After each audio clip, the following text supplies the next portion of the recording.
So with Oklahoma's offense being absolutely abysmal, I mean, do you guys want to call it anything else? You're going in, you're coming back home, playing South Carolina, and you kind of have to ask yourself the question, can the Sooners offense take a significant step forward? What does that look like? Well, I'm here to tell you three things that I want to see this week from the Oklahoma Sooners, specifically on offense. And if they do these three things, it's going to be a significant step forward. And here's the deal, a significant step forward, it's probably not a lot, but it's enough to score 20 to 25 points on offense by themselves. Because, hey, the defense gets 7 points and the offense gets 20, 25 points. You're pretty well sold on that performance from the offense. And I think the first thing that we really want to see from this offense is better quarterback play. And an unpopular opinion that I put out there yesterday was maybe you need to play Jackson Arnold again if Hawkins is only going to be taking one read and tucking the ball. Because just like Texas took advantage of Oklahoma doing that, South Carolina is going to take advantage of that as well. And unfortunately, Michael Hawkins is not moving the ball down the field like a Jackson Arnold offense was. Like, Jackson Arnold's offense was at least moving the ball down the field at times. You just had to endure the turnovers, right? And, if Jackson Arnold's only throwing one pick a game, I think you're taking that because that means he's probably getting one or two passing touchdowns at this rate. And if you're Oklahoma, that's better than nothing. And the problem was against Texas, Michael Hawkins was missing wide open receivers down the field.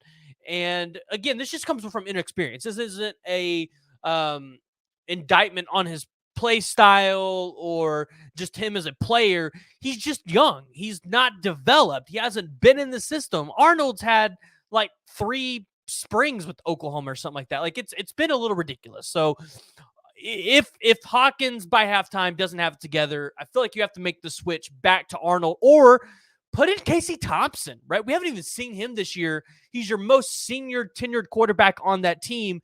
This was a guy that in college, he played pretty well at the University of Texas, right? So maybe you have to make that switch. So that's what I'm looking for. Better quarterback play. I don't care who it is, but I want to see better quarterback play from Oklahoma. Secondly, you got to look at the offensive line. And against Texas, did you guys realize the offensive line, pass blocking wise, not very good.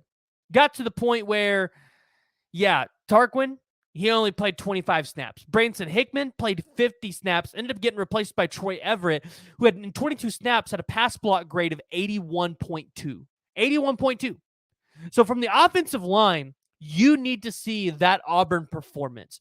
You need to see, because Tarquin's going to be on the starting offensive line again. You need to see your starting 5 probably end up between 85 to about 73 in the pass block grades. In running block grades, I feel like at this point in the season, it's going to be pretty hard to kind of expect a lot out of them. But you want to be able to give those quarterbacks times, especially if you're going to ask Michael Hawkins to sit in the pocket a little bit more and make him feel a little bit more comfortable. This offensive line needs to give him time. Now, Gavin Sawchuk, Javante Barnes in a pass blocking grade, 76 on both of them. Like, I think you feel pretty good about that. But Taylor Tatum was at 75. Fabichi Wewu, 75.8. Hito Zaida, 71. So I would expect Oklahoma's going to make a change at center. And I think this is probably a needed change. It sounds like Branson Hickman still might be a little bit banged up. And Troy Everett has proven that he can be a guy that even last season can be a formidable center or left guard for you. So looking at that, that's what you want to see for the offensive line at Oklahoma, because you need to get the running game going.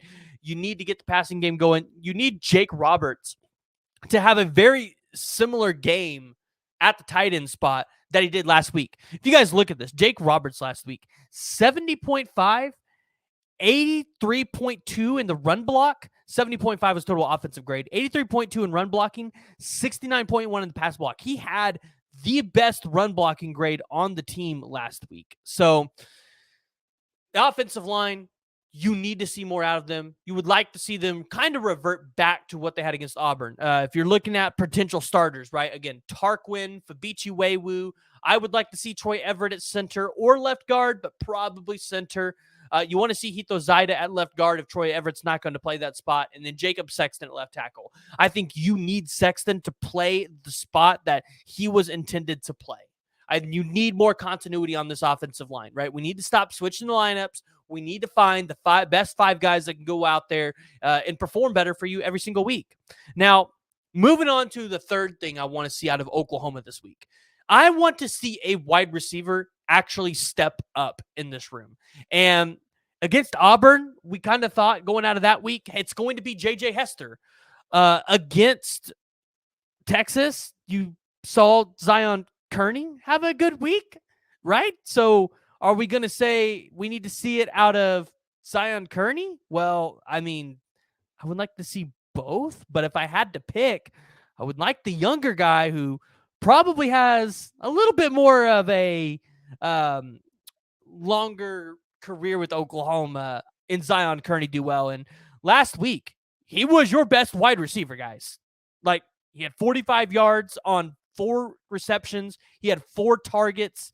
He had a 69.2 offensive grade, 66.4 in the receiving game. The other guy that you probably want to see, whether it's in the passing game or in the backfield with a Javonte Barnes and a Taylor Tatum, is Xavier Robinson. Like, you see him right here in the receiving grades because Xavier Robinson got targeted twice towards the end of that game.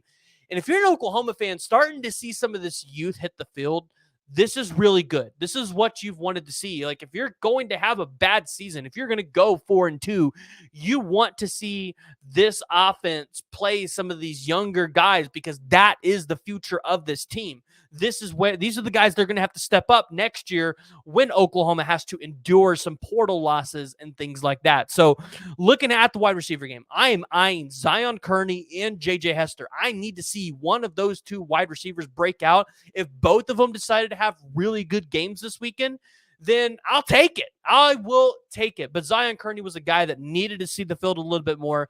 Seth Luttrell and Brent Venables finally make the decision to move Zion Kearney out there into a bigger role, and I think it paid off. 4 targets, 4 receptions. You want to see a little bit more of that.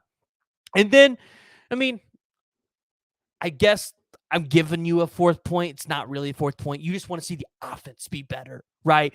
You are the 126th ranked offense in the country. You're averaging, it looks like 287.7 yards per game at 4.48 yards per play. If you're Oklahoma, this is bad. This is not the standard of Oklahoma. And this is coming off the heels of having the 48th ranked defense. I mean, how many years did we say if Oklahoma just had a top 50 defense with this top 10 offense, you're winning a national championship?